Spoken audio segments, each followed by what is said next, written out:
ពាក្យមេទាំងអស់ប្រដូចនឹងម៉ែភ្នំព្រះសុមេគឺជាមេភ្នំធំក្រៃលែងធំត្រួតត្រៃត្រឹងឋានតែគង់នៅតូចជាងម៉ែកល្យានព្រោះម៉ែត្រួតឋានព្រះព្រំមុខ4ម៉ែពិតជាធំនៅក្នុងលោកាមេតបខ្លាំងក្លាសំពះម៉ែខ្លួនទោះស្ដេចចក្រពត្តិគ្រងទ្វីបទាំង4អំណាចមមួនតែនៅខ្លាចម៉ែពាក្យមេក្នុងលោកមានច្រើនពេកក្រៃមេជើងមេដៃមេស្រុកមេស្រែពាក្យមេទាំងនោះប្រដូចនឹងម៉ែពាក្យមេហោហែគឺម៉ែទាំងអស់ព្រោះម៉ែជាធំម៉ែអ្នកបង្កើតម៉ែឲ្យកំណើតម៉ែឲ្យបៅដោះម៉ែបង្ហាត់កូនម៉ែមានចិត្តស្មោះម៉ែគឺជាកោះនៃជីវិតកូនសេដ្ឋកិច្ចនិងសិលធម៌កូនប្រុសសម្លាញ់ម៉ែកូនប្រាប់ម៉ែថាកូនលំបាកក្នុងការជិះកង់ទៅសាលារៀនកូនទាមទារចង់ឲ្យម៉ែទិញម៉ូតូឲ្យកូនជិះប៉ុន្តែម៉ែចង់ឲ្យកូនសម្លឹងមើលសិស្សជាច្រើនទៀតដែលមិនមានសំបីតែកង់ជិះពួកគេត្រូវដើរទៅរៀនក្នុងរវាងផ្លូវឆ្ងាយទៀតផងនិងត្រូវដើរត្រឡប់មកផ្ទះវិញជួនកាលក៏ដោយសារមិត្តភ័ក្តិចឹងទៅទាំងបាយទឹកនំចំណីពួកគេក៏ខ្សត់ខ្សោយជាងកូនដែរពុតក៏អាវក៏ខ្វះខាតមានក្មេងជាច្រើនទៀតមានតំណាងបានដើរទៅចូលរៀននឹងគេផងដោយបញ្ហាជីវភាពក្នុងគ្រួសារមានការខ្វះខាតខ្លាំងជាដើមកូនប្រុសម៉ែត្រូវមើលឲ្យឆ្ងាយមើលក្នុងរង្វង់ធំកុំមើលទៅតែលើត្រូវមើលក្រោមផងហើយកុំមើលតែខ្លួនឯងត្រូវមើលអ្នកដទៃខ្លះផងដែរមនុស្សដែលមើលតែខ្លួនឯងក៏រមែងឃើញតែខ្លួនឯងមិនឃើញដល់អ្នកដទៃផងទេយូរទៅក៏คล้ายជាមនុស្សចេះគិតតែពីខ្លួនឯងមិនចេះគិតដល់អ្នកដទៃខ្លះឡើយយកតែសេចក្តីសុខសប្បាយរបស់ខ្លួនជាទីតាំងប៉ុណ្ណោះម៉ែនិងឪពុករបស់កូនបានប្រឹក្សាគ្នាហើយចាំដល់កូនចូលមហាវិទ្យាល័យសិនទៅបានទិញម៉ូតូឲ្យកូនឥឡូវម៉ែត្រូវការឲ្យកូនលំបាកក្នុងវ័យនេះវ័យដែលមានកម្លាំងមមួនវ័យដែលត្រូវសាងកម្លាំងចិត្តឲ្យរឹងប៉ឹងហន្តីតស៊ូក្នុងឆាកជីវិតដើម្បីកូននឹងបាននៅសេចក្តីសុខសប្បាយក្នុងវ័យដែលគួរបានសម្រាកម៉ែសូមឲ្យកូនបានដឹងផងថាក្នុងឆាកជីវិតនេះកូនត្រូវតស៊ូតែម្នាក់ឯងគត់មិនមែនដូចជាការតស៊ូនៅក្នុងការប្រកួតកីឡាបាល់ទាត់ជាដើមនោះទេការប្រកួតកីឡាបាល់ទាត់បើឈ្នះក៏ឈ្នះទាំងក្រុមបើចាញ់ក៏ចាញ់ទាំងក្រុមដែរប៉ុន្តែចំពោះឆាកជីវិតនេះវិញកាលបើកូនចាញ់ចំពោះជីវិតហើយកូនមិនអាចបន្ទោសនរណាបានឡើយហើយមនុស្សគ្រប់គ្នាដែលសម្លឹងមើលកូនជាអ្នកប្រកួតចាញ់ជីវិតនេះគឺគេបន្ទោសកូនតែម្នាក់ឯងប៉ុណ្ណោះបើកូនមានអំណត់អត់ធន់តស៊ូក្នុងឆាកជីវិតបានជោគជ័យមនុស្សទាំងឡាយគេអាចនឹងលើកតម្កើងដល់មេត្តាបិតាគ្រូអាចារ្យខ្លះផងដែរក្នុងឋានៈជាអ្នកអប់រំទូលមានព្រានបដៅចង្អុលប្រាប់ផ្លូវតែមនុស្សដែលត្រូវបានទទួលការលើកតម្កើងច្រើនជាទីបំផុតក៏គឺខ្លួនកូននឹងឯងតែម្ដងការប្រកួតចាញ់ជីវិតញាតិមិត្តបងប្អូនប្រកាសជាមិនមាននរណាម្នាក់ព្រមចាញ់ឬរួមចាញ់ជាមួយកូនឡើយអស់យ៉ាងគេគ្រាន់តែមើលដោយការអាណិតអាសូរតែប៉ុណ្ណោះព្រោះហេតុដូច្នោះកូនត្រូវវឹកហាត់កសាងកម្លាំងចិត្តឲ្យបានរឹងប៉ឹងឲ្យចេះអត់ធន់តស៊ូដើម្បីបានជាមូលដ្ឋានដ៏ល្អនៃជីវិតរបស់ខ្លួនឯងកូនម៉ែកុំចេះតែសម្លឹងរកទីពឹងអំពីខាងក្រៅឬអំពីមនុស្សដទៃនោះឡើយកូនត្រូវចេះព្យាយាមធ្វើខ្លួនឲ្យជាទីពឹងនៃខ្លួនឯងហើយត្រូវតែប្រញាប់ប្រញាប់ឲ្យបានសមគួរតាមវ័យទៀតផងសូមឲ្យកូនម៉ែបានយល់ឃើញត្រូវដូច្នេះថាការចេះដឹងល្អនិងការប្រព្រឹត្តល្អជារបស់សំខាន់ក្នុងជីវិតដោយកូនបានឃើញស្រាប់ហើយពុកម្ដាយមិនមែនជាអ្នកមានទ្រព្យសម្បត្តិរហូតដល់ថ្នាក់ចាយប្រាក់ដោយមិនចាំបាច់គិតមុខគិតក្រោយនោះទេ ឬក៏ត្រូវយកមកបាចសាច់រយរាយលេងដើម្បីជាក្តីសប្បាយរីករាយរបស់កូនទាំងដែលខ្លួនឯងជាម៉ែឪត្រូវប្រឹងរកសឹងលៀនក្របភ្នែកនោះឡើយដូច្នេះកូនកុំចេះតែគិតប្រាថ្នាក្នុងទ្រព្យសម្បត្តិរបស់ម៉ែឪដើម្បីយកទៅប្រើប្រាស់ចាយវាយហាក់ដូចជាម៉ែឪរបស់ខ្លួនសម្បូរណាស់ឬហាក់ដូចជាបានមកដោយឥតប្រឹងប្រែងនោះឡើយបើសិនបើម៉ែមានប្រាក់នឹងទិញម៉ូតូឲ្យកូនជិះម៉ែក៏មិនមែនទិញឲ្យដើម្បីកូនរីករាយភ្លើតភ្លើននៅក្នុងពពួកមិត្តភ័ក្តិនាំគ្នាជិះហឺហាបណ្ដើរស្រីញីនេះឯណោះវេយរឹកអួតក្អេងក្អាងនោះឡើយរឿងនេះចាំដល់កូនចេញរកប្រាក់ខ្លួនឯងកូននឹងបានដឹងថា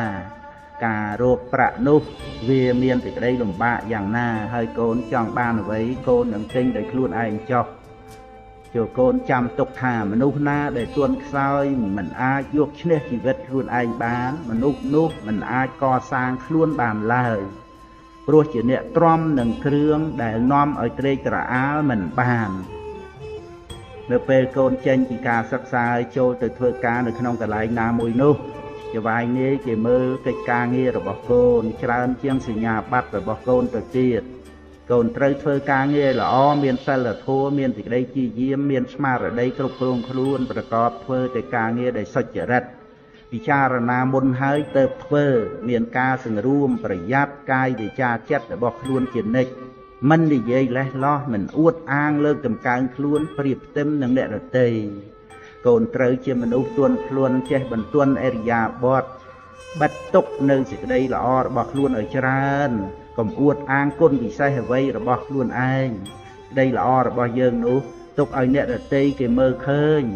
គេនិយាយទៅចោះកុំចាំបាច់និយាយដោយខ្លួនឯងឡើយបើកូនមាននៅគុណសម្បត្តិដូចពោលមកនេះកូនត្រូវមានឈ្មោះថាអ្នកមានជីវិតរស់នៅដោយធម៌ព្រះសម្មាសម្ពុទ្ធទ្រង់ត្រាស់សរសើរថាជាអ្នកមានសេចក្តីចម្រើនក្នុងលោកយើងនេះនៅត្រូវការមនុស្សល្អទៀតច្រើនណាស់កូនកុំនឹកថាមានត្រឹមតែសញ្ញាបត្រជាន់ខ្ពស់ហើយអាចបានជួបនៅសេចក្តីសម្រេចគ្រប់យ៉ាងតាមតែបំណងប្រាថ្នានោះកូនត្រូវតែមាននៅគុណសម្បត្តិដទៃផ្សេងទៀតឲ្យបានច្រើនជាអលង្ការទើបកូនអាចមាននៅដំណើរជីវិតប្រព្រឹត្តទៅបានល្អបើប្រសិជ្ជៈនៅគុណសម្បត្តិក្តីល្អផ្សេងហើយទោះបីមានទ្រព្យច្រើនមានស័ក្តិធំមានមុខតំណែងគង់ពោះប៉ុណ្ណាក៏ដោយក៏មិនអាចមាននៅសេចក្តីសុខដ៏ពិតប្រាកដឡើយត្រឹមតែជាការបោកបញ្ឆោតខ្លួនឯងប៉ុណ្ណោះ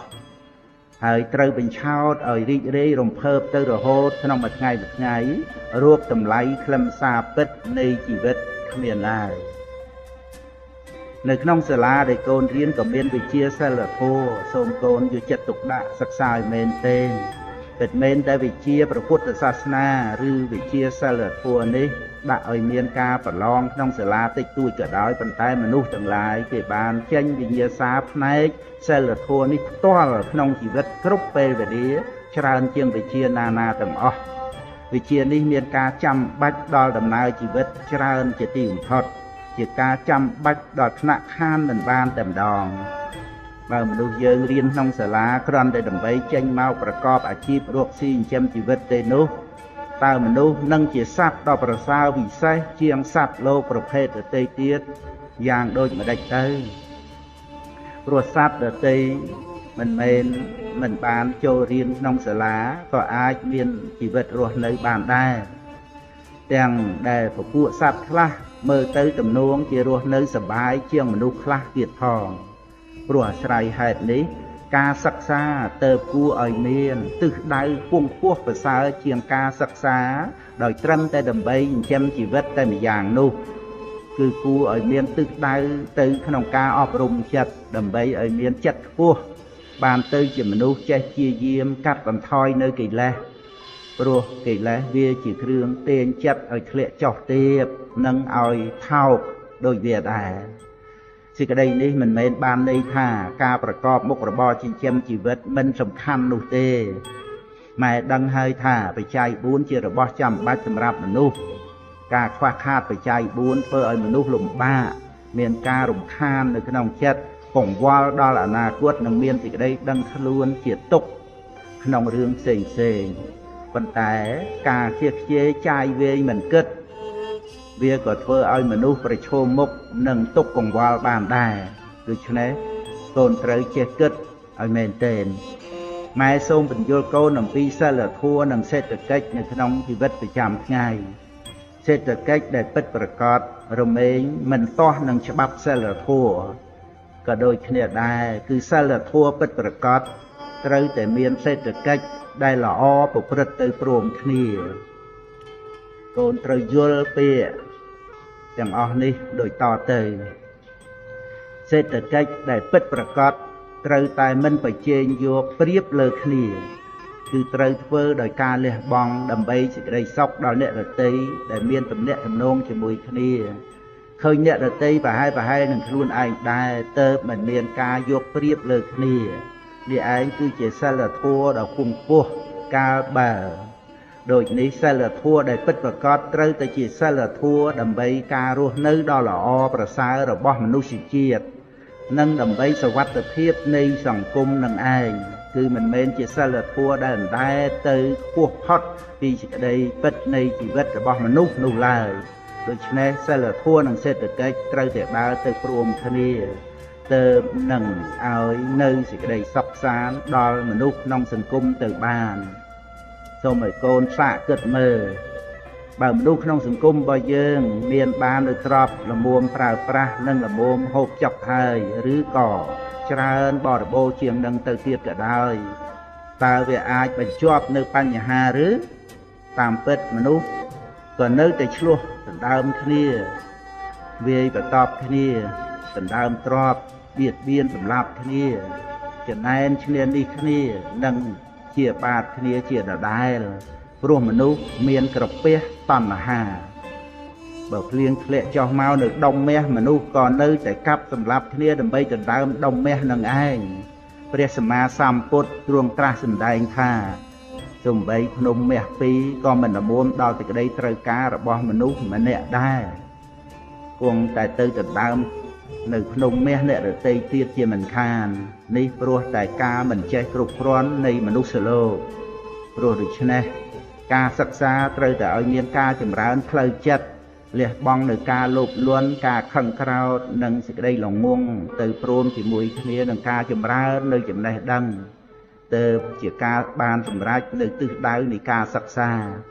បើមិនដូច្នោះទេការសិក្សានោះឯងនឹងវិលត្រឡប់មកសម្លាប់អ្នកសិក្សាខ្លួនឯងវិញព្រោះការសិក្សាដោយគ្រាន់តែដើម្បីបានជាឧបករណ៍នៃកិលេសប៉ុណ្ណោះរបៀបដូចគេចាប់អាសេរពឹសត្រង់កន្ទុយអញ្ចឹងឯងការប្រព្រឹត្តធម៌ជារបស់ដ៏សំខាន់នៅក្នុងសង្គមមនុស្សតែមនុស្សយើងច្រើនតែមើលមិនឃើញសេចក្តីសំខាន់នេះប្រៀបដូចការមើលឃើញភាពល្អស្អាតនៃដើមឈើតែមើលមិនឃើញនៅឫសដែលជារបស់ដ៏សំខាន់ក្រៃលែងក្នុងការចម្រើននៃដើមឈើនោះដូច្នោះឯងបើមនុស្សលើផែនដីនេះអត់អាហារបរិភោគមួយថ្ងៃវាមិនជាគ្រោះថ្នាក់អ្វីដែលនាំឲ្យស្លាប់នោះឡើយតែបើមនុស្សគ្រប់គ្នាអត់សិលធម៌ទៅវិញដោយត្រឹមតែមួយផ្លេតប៉ុណ្ណោះដូចជាអត់សិលទី1នៅក្នុងសិល5មនុស្សត្រូវសម្លាប់គ្នាស្លាប់រាប់ចំនួនមិនអស់នាំឲ្យមានសេចក្តីក្តៅក្រហាយដ៏ខ្លាំងក្លាកើតឡើងសេចក្តីនេះជាការបញ្ជាក់ឲ្យឃើញថាការប្រព្រឹត្តធម៌មានសេចក្តីសំខាន់ដ៏ក្រៃលែងគឺជាឫសគល់នៃសន្តិសុខក្នុងពិភពលោកដើម្បីឲ្យកូនបានឃើញនៅសម្បត្តិដ៏មានតម្លៃនៅក្នុងជីវិតពិតៗ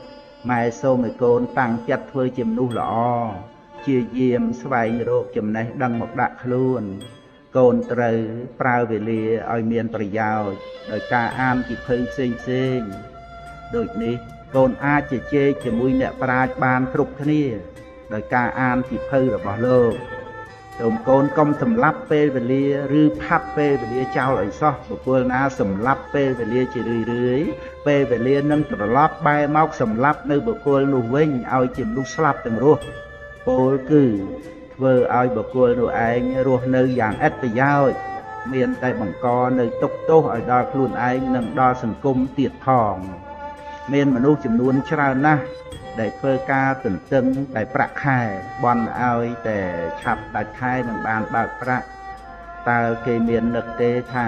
មួយខែដែលកន្លងទៅជីវិតត្រូវអស់មួយខែតើជីវិតមួយខែគេកំណត់តម្លៃប៉ុន្មានបានប្រាក់មកតែជីវិតត្រូវអស់សេចក្តីស្លាប់ចូលមកចិត្តគ្រប់ដង្ហើមសេចក្តីល្អដែលត្រូវធ្វើមានច្រើនណាស់ការងារចិញ្ចឹមជីវិតដែលត្រូវធ្វើក៏មានច្រើនដែរធ្វើយ៉ាងណាក៏មិនចេះអស់តែហេតុដូចម្ដេចណទើបចេះតែមានមនុស្សនិយាយថាមិនដឹងធ្វើអ្វី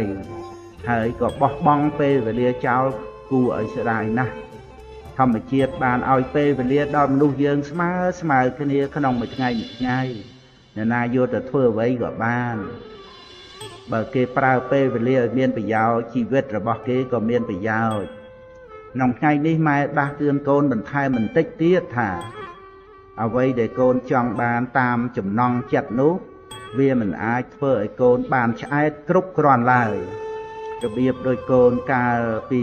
មិនទាន់បានកង់ហើយទាម៉ែទិញកង់ដូច្នោះឯងឥឡូវមិនទាន់បានប្រមាណផងឃើញតែកូនខុញទ្រាន់នឹងកង់ទៅហើយបញ្ជាក់ឲ្យឃើញថាកូនខ្វះអំណត់អត់ធន់ខ្វះការតស៊ូព្យាយាមខ្វះធัวសន្តោសដូច្នេះកាលបើកូននៅតែខ្វះគុណធម៌ទាំងនេះជារៀងរហូតនោះកុំនិយាយត្រឹមតែម៉ូតូទោះបីជាកូនបានរថយន្តក៏កូនមិនឆ្អែតឡើយ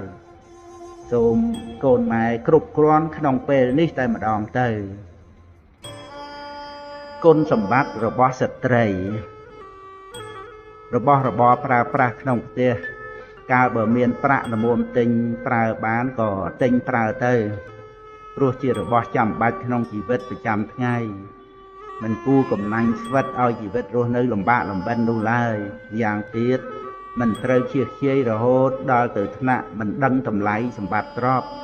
មិនដឹងតម្លៃមាសប្រាក់ដែលរកបានមកដោយលំបាកនោះទេការរៀបចំជីវិតឲ្យរស់នៅក្នុងរវាងកណ្ដាលនៃសេចក្តីកំណាញ់និងការខ្ជិលខ្ជាយនេះឯងគឺជាការងាររបស់មនុស្សម៉ាត់ឆ្យាត់គឺជាមនុស្សដែលរៀបចំជីវិតឲ្យស្ថិតនៅត្រង់កណ្ដាលនៃសេចក្តីមិនល្អផ្សេងគុណធម៌គ្រប់យ៉ាងរមែងមានការប្រព្រឹត្តទៅជាផ្លូវកណ្ដាលទាំងអស់ព្រោះដូច្នេះ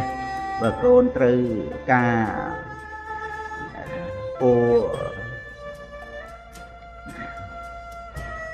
ព្រោះដូច្នេះបើកូនត្រូវការកពូននៅគុណធម៌របស់ខ្លួនក៏សូមឲ្យកូនកាន់យកផ្លូវកណ្ដាលតួយ៉ាងដូចជាសេចក្តីក្លាហានត្រូវតែនៅរវាងការភ័យខ្លាចផ្ដេសផ្ដាសនិងការប្រហើនកោងកាចសេចក្តីក្លាហាននេះទៅជាគុណធម៌ឬដូចជាសេចក្តីព្យាយាមដែលនៅកណ្ដាលរវាងការខ្ជិលនិងការប្រឹងជ្រុលសេចក្តីព្យាយាមនេះទៅជាគុណធម៌កូនបានប្រាប់ម៉ែថាសិស្សរួមថ្នាក់របស់កូនខ្លះគេមានការរស់នៅដោយការចាយវាយជៀសខ្ជាយសប្បាយរីករាយមាននៅទ្រព្យសម្បត្តិនិងមនុស្សដែលតាមបម្រើសេចក្តីត្រូវការច្រើនសន្ធឹកសន្ធាប់ចង់ទៅលេងឯណាក៏ទៅបានចង់បរិភោគអ្វីក៏បរិភោគបានចំណែកកូនមិនអាចធ្វើយ៉ាងនេះបានឡើយម៉ែមានការពេញចិត្តនិងសប្បាយចិត្តនៅត្រង់ដែលកូនមិនអាចធ្វើដូចនោះបានការធ្វើតាមតែចិត្តខ្លួនឯងនិងការបានសពគ្រប់តាមតែចិត្តចង់ក្នុងវ័យបឋមនោះនឹងសាងឧបនិស្ស័យមិនល្អក្នុងខ្លួនក្មេងការបើឧបនិស្ស័យបែបនេះមមតំក្នុងសន្តានក៏រមែងមានផលអាក្រក់ទៅខាងចុងតាមតែកម្លាំងនៃឧបនិស្ស័យមិនល្អនេះឯងម៉ែសូមឲ្យកូនចេះគិតខ្លាចរឿងនេះក្នុងជីវិតផងក្មេងៗសពថ្ងៃដោយច្រើននៅតាមទីក្រុងនិយមហឺហាចូលចិត្តដើរលេងឥតប្រយោជន៍សប្បាយរីករាយចាយប្រាក់ឥតគិតមិនចូលសាលាមិនចូលផ្ទះ មានគ្នាប្រុសស្រីផ្ដេសផ្ដាស់ក្មេងប្រុសចេះផឹកស្រាជក់បរិយបណ្ដាលស្រីបំផ្លាញប្រាក់លាក់ម៉ែឪនៅតាមខេត្តបញ្ជូនកូនស្រីខ្លះប្រុសខ្លះឲ្យមករៀននៅភ្នំពេញមានកូនដែលមិនចេះអាណិតដល់ម៉ែឪរបស់ខ្លួនយកប្រាក់មកដើរលេងភ្លើតភ្លើនហើយប្រាប់ទៅម៉ែឪថាប្រាក់មិនគ្រប់ព្រោះត្រូវការរៀនច្រើនលោះហើយម៉ែឪត្រូវប្រឹងរកប្រាក់បែកញើសហូរញើសត្រំខំក្មេងអត់ធ្មត់ដើម្បីកូនបានរៀនបន្តពេលខ្លះត្រូវបង្ខំពេកក៏លក់ស្រែលក់ចម្ការលក់គោលក់ក្របីក៏មានកូនខ្លះល្ងងដូចក្របីចេះដូចឆ្មាម៉ែឪអន់ចិត្តលន់មាត់ពោលថាលក់គោឲ្យក្របីរៀនក្របីមែននៅក្រាន់បើជាងទោះបីល្ងងម្ដេចម្ដាក៏គង់អាចប្រើបានជាគ្នាទេញនឹងវល់ឬអូសរទេះប៉ុន្តែកូនដែលល្ងងនោះគិតតែបំផ្លាញប្រាក់ម៉ែឪទោះបីម៉ែឪឬក៏លោកគ្រូអ្នកគ្រូខំទូមានព្រៀនប្រដៅយ៉ាងណាក៏ដោយក៏នៅតែប្រហែលគ្នានឹងនិយាយឲ្យឆ្មាស្ដាប់បង្ករឿងរំខានមិនចេះចប់កូនស្រីម៉ែសូមឲ្យកូនស្រីមានសួស្តីសេរីភ័ព្វតាមធម្មជាតិគឺជាស្រីដែលមាននូវគុណសម្បត្តិរបស់ស្រីល្អប្រសើរក្នុងភាពជាស្រីគួរឲ្យស្រឡាញ់ព្រោះមានសុភាពជាស្រីមានខ្លួនសង្រួមជានិច្ចមានសេចក្តីសប្បាយរីករាយនៅក្នុងភាពជាស្រីល្អតាមធម្មជាតិកូនស្រីមិនចាំបាច់លេងខ្លួនឆើតឆាយខ្លាំងពេករហូតដល់បាត់បង់នៅសម្បត្តិចរិយារបស់ខ្លួនជាស្រីនោះឡើយ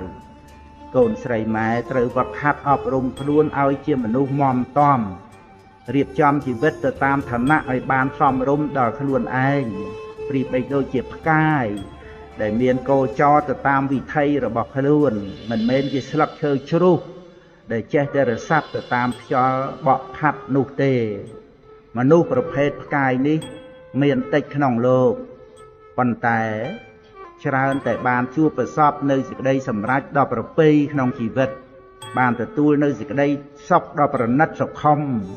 មានសន្តិភាពក្នុងចិត្តនិងជាតួយ៉ាងដ៏ល្អប្រសើររបស់អ្នកដែលត្រូវការសេចក្តីសុខក្នុងផ្នែកនេះមនុស្សស្លឹកឈើជ្រុះគឺស្រេចហើយតែលោកធម៌នាំទៅរសាត់ទៅតាមសម័យនិយមនៅក្នុងសង្គមរហូតដល់បាត់បង់អស់នៅខ្លឹមសារពិតរបស់ខ្លួនឯងរវល់តែវង្វេងជាមួយនឹងអ្វីដែលសម្បកក្រៅមិនដឹងថាអ្វីដែលជាគុណតម្លៃពិតនិងអ្វីដែលគ្រាន់តែជារបស់คล้ายคล้ายប៉ុណ្ណោះឡើយរឿងទាំងអស់នេះមិនមែនមានតែចំពោះក្នុងក្រុមក្មេងៗនោះទេមនុស្សធំមនុស្សចាស់ក៏ដូចគ្នាកុំនឹកថាជាមនុស្សធំហើយចាស់ហើយវារមែងល្អទៅឯងនោះមនុស្សដែលមិនសិក្សាធម៌មិនបប្រតិបត្តិធម៌មិនអប់រំខ្លួនឲ្យនៅក្នុងសេចក្តីសង្រួមរឹងរិតតែធំប៉ុណ្ណាកិលេសដែលវាមានទម្លាប់ជាឧបនិស្ស័យក៏ចម្រើនធំធាត់ឡើងប៉ុណ្ណោះដែរច្រើនដោយលេបយោសេចក្តីសរសើរនឹងការលើកតម្កើងហើយថាបើដឹងមិនទាន់មិនឃើញទោសទេក៏ជាការបើកឱកាសចំហផ្លូវឲ្យកិលេសហូរចូលមកនៅក្នុងចិត្តដណ្ដានណែនក្រាស់ក្រៃលែងដូចជាការលើកតម្កើងខ្លួនការវង្វេងនឹងខ្លួនឯងការមិនព្រមទទួលយកសេចក្តីពិតចាយវេជាជាយប្រកួតប្រជែងសម្ដែងខ្លួនឬស្យាឈ្នានេះវិយាលៈពុតនួតអួតអាងសពគ្រប់បែបយ៉ាងជាដើមកិលេសនិងសេចក្តីអាក្រក់ក្នុងខ្លួននឹងកាត់បន្ថយទៅបានគឺចំពោះតែអ្នកដែលបានសិក្សាពធបប្រតិបត្តិពធយ៉ាងត្រឹមត្រូវព្រមទាំងអប់រំខ្លួនឯងឲ្យតាំងនៅក្នុងសេចក្តីសង្រួមតែប៉ុណ្ណោះម៉ែសូមឲ្យកូនបានយល់ចូលចិត្តថាទម្លាប់គឺជាឧបនិស្ស័យក្នុងសន្តានមិនថាផ្លូវល្អឬផ្លូវអាក្រក់ឡើយវារមែងដូចជាព្រៃដែលចេះតែដុះច្រើនឡើងក្រាស់ឡើងកាន់តែច្រើនថ្ងៃគឺកាន់តែណែនក្រាស់កាលបើកូនបានដឹងយ៉ាងនេះហើយសូមកូនអប់រំវឹកហាត់ខ្លួនឲ្យធ្លាប់ទៅតែនៅក្នុងផ្លូវល្អកុំទម្លាប់ក្នុងផ្លូវមិនល្អឡើយបើកូនចង់តាមតែចិត្តខ្លួនឯងដោយការចាយវាយជៀសជាយមិនគិត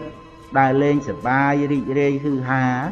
ម៉ែសូមឲ្យកូននឹកដល់មនុស្សជាច្រើនអ្នកទៀតក្នុងប្រទេសយើងដែលមានភាពក្រីក្រលំបាកខ្វះខាតអាហារបរិភោគខ្វះខាតសម្លៀកបំពាក់ខ្វះខាតផ្ទះសម្បែងនិងខ្វះខាតថ្នាំកែរោគព្រមទាំងខ្វះអ្នកជួយមើលថែទៀតផង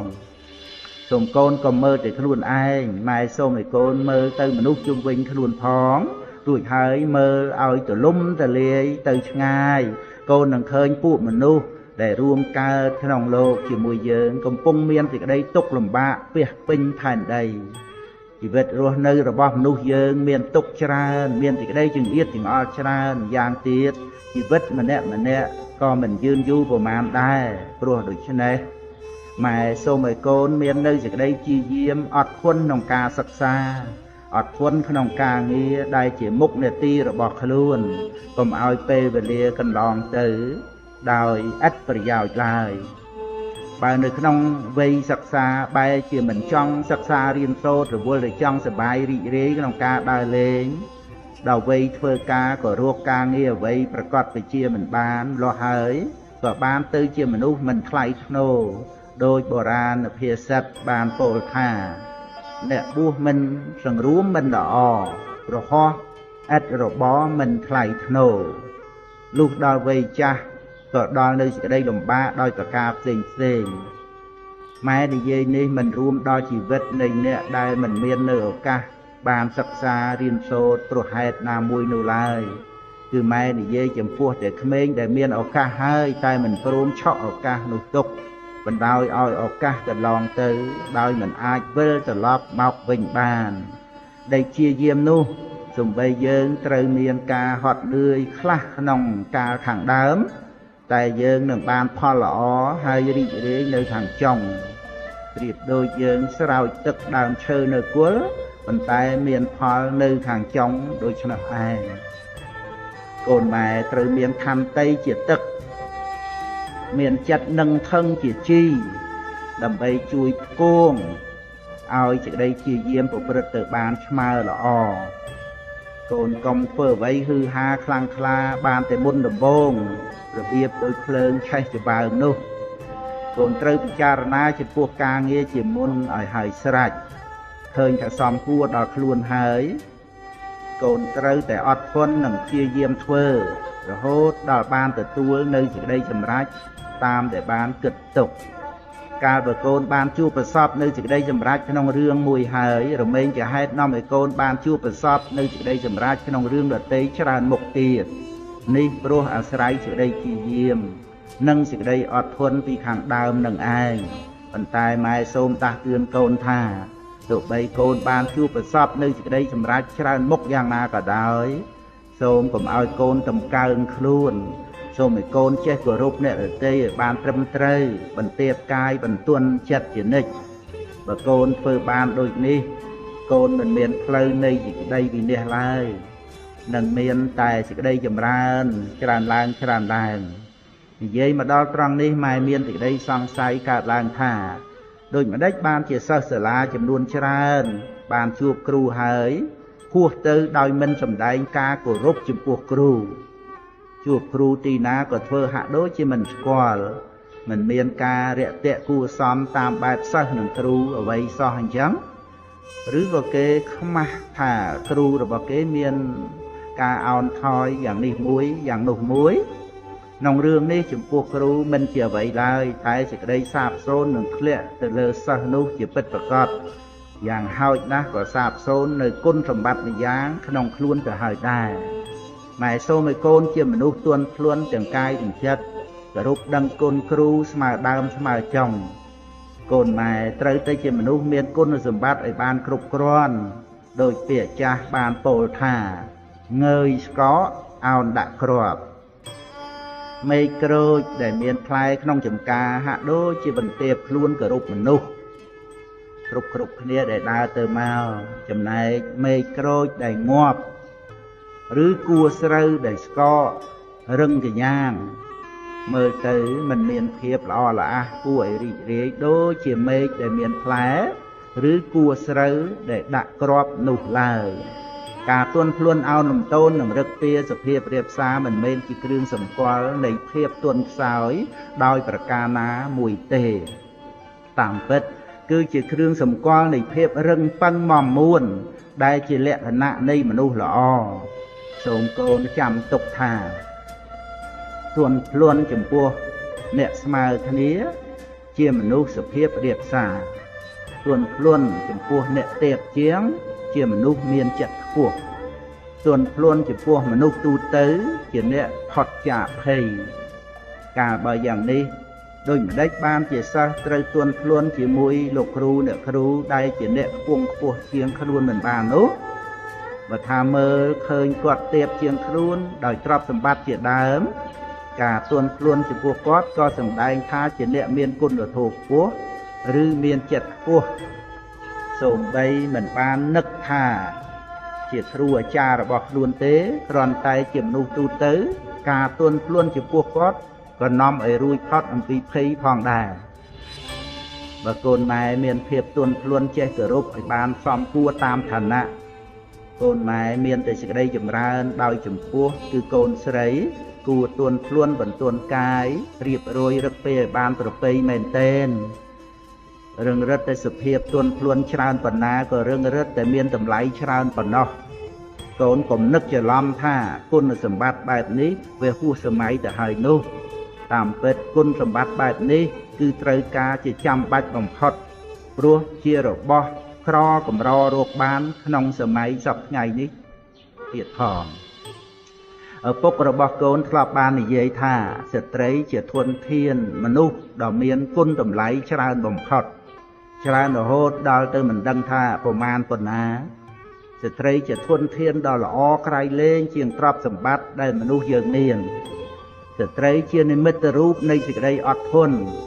ការលះបង់ខ្ពស់និងភាពទន់ភ្លន់ស្រគត់ស្រគំនិងនួនសុភាពរាបសារស្ត្រី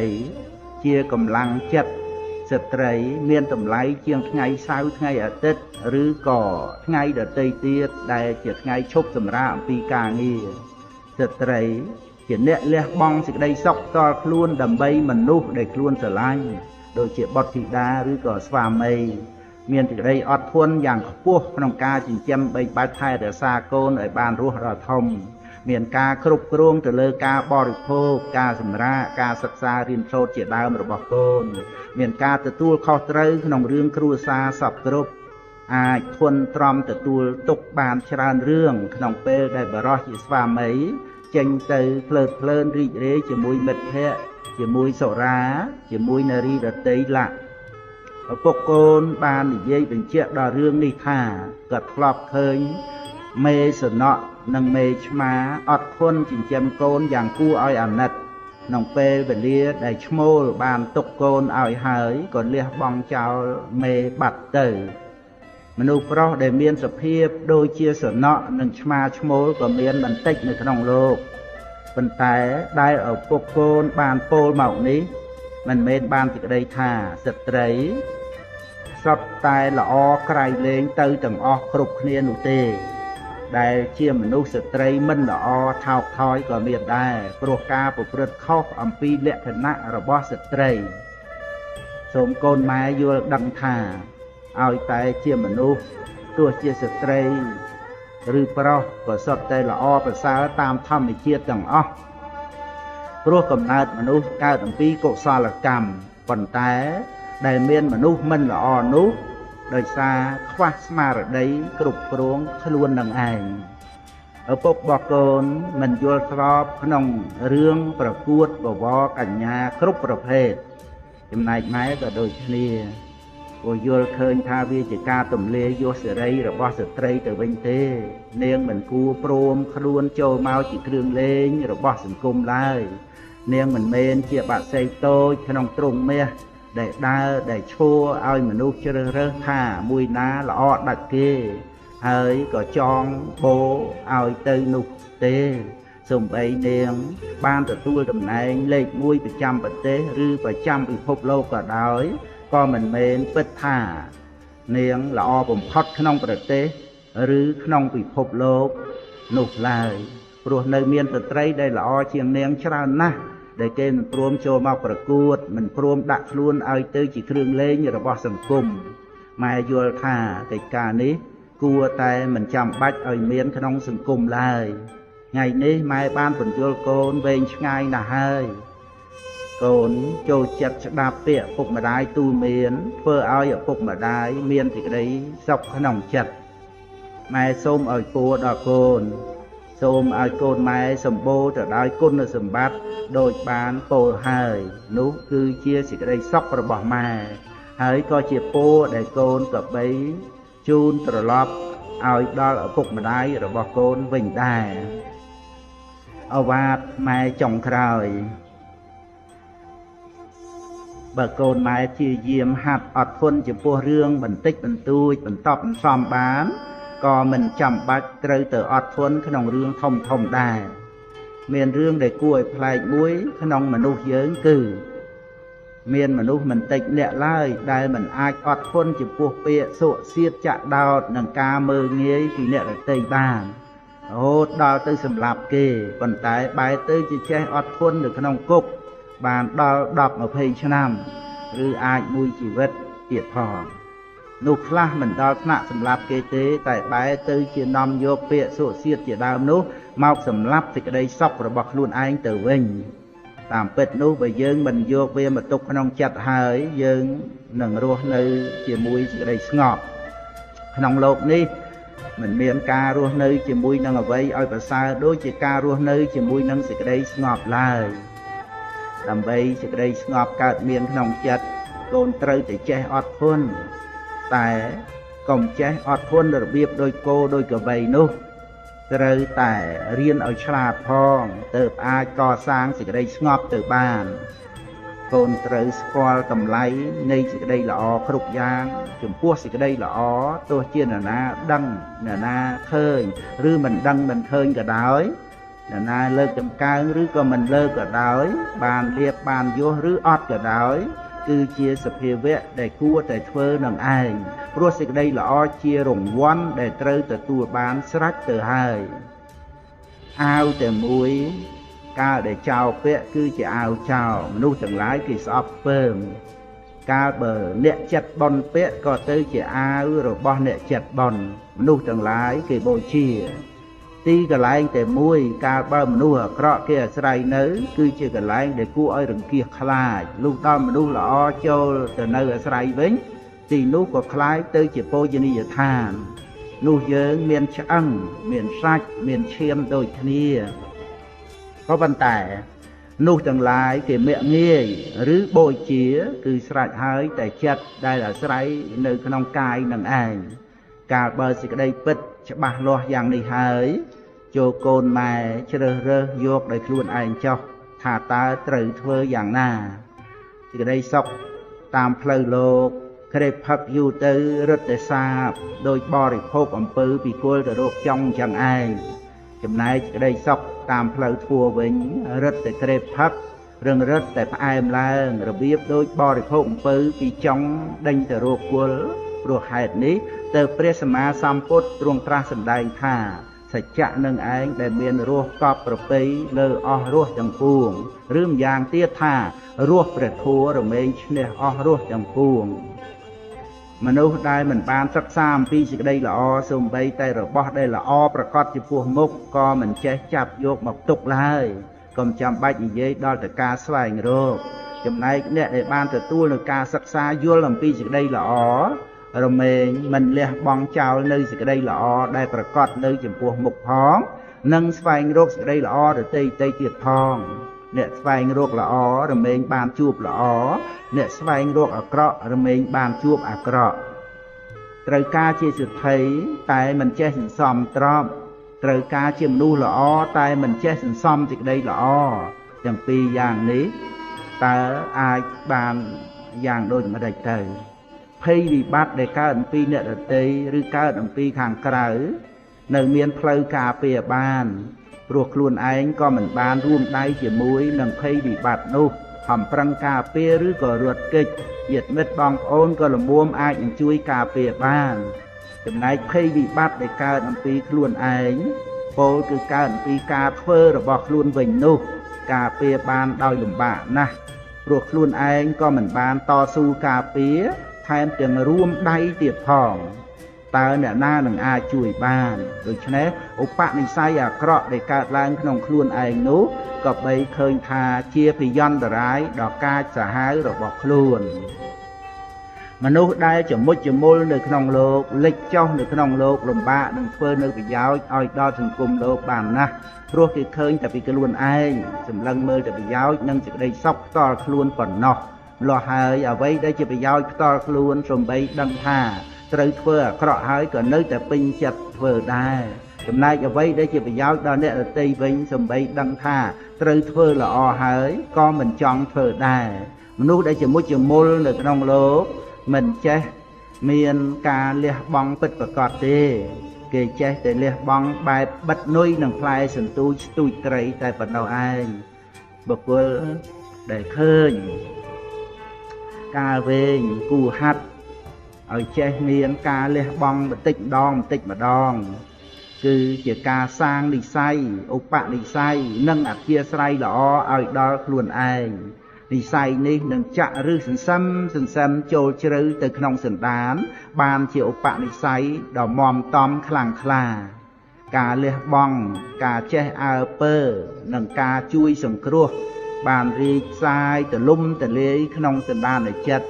រហូតអាចធ្វើនៅអ្វីដែលមនុស្សទាំងឡាយធ្វើបានដោយលំបាកដូចជាព្រះបរមពុរិស័ទក្រោយមកបានជាព្រះសម្មាសម្ពុទ្ធព្រះអង្គទ្រង់លះបង់គ្រប់យ៉ាងដើម្បីសេចក្តីល្អនិងដើម្បីសេចក្តីសុខនៃសង្គមសត្វលោកទាំងមូលធ្វើជាមនុស្សត្រូវចេះនឹកដល់មេត្តាបិតាគ្រូអាចារ្យញាតិមិត្តបងប្អូនរហូតដល់អ្នកទាំងឡាយផ្សេងទៀតដែលរាប់អានខ្លួនផងបើយើងធ្វើនៅអំពើអាក្រក់រហូតដល់ខូចកេរ្តិ៍ឈ្មោះវិនាសទាំងខ្លួនទៀតនោះតើលោកទាំងឡាយនោះនឹងត្រូវខូចចិត្តយ៉ាងណាទៅដោយចំពោះដល់ក្រៃលែងគឺមេត្តាបិតាលោកមានការខូចចិត្តច្រើនជាងណាទាំងអស់ព្រោះលោកបានចិញ្ចឹមមើលថែដោយការនឿយហត់លំបាកលោកទាំងពីរបានលះបង់ទាំងកម្លាំងកាយកម្លាំងទ្រព្យកម្លាំងសតិបញ្ញានិងកម្លាំងចិត្តទាំងអស់សំដៅទៅក្នុងការបណ្ដោះបណ្ដាលកូនតាំងសេចក្តីសង្ឃឹមថានឹងបានរីករាយជាមួយសេចក្តីល្អរបស់កូនប៉ុន្តែត្រឡប់ជាបានស្ដាប់បានឮតែរឿងអាក្រក់របស់កូនតើលោកមានការខកចិត្តបណ្ណាទៅតើជាការចាក់ទម្លុះទម្លេចិត្តរបស់លោកអ្នកដែលមានគុណយ៉ាងណាទៅហើយកូនប្រុសស្រីទាំងឡាយហើយសូមកូនជួយម៉ែឲ្យបានសម្រេចបំណងដែលជាទិសដៅនៃការអប់រំចិញ្ចឹមកូនគឺសូមឲ្យកូនបានជាមរតកដ៏សំខាន់បំផុតជាមរតកដែលម៉ែត្រូវប្រគល់ឲ្យដល់ប្រទេសជាតិនិងពិភពលោក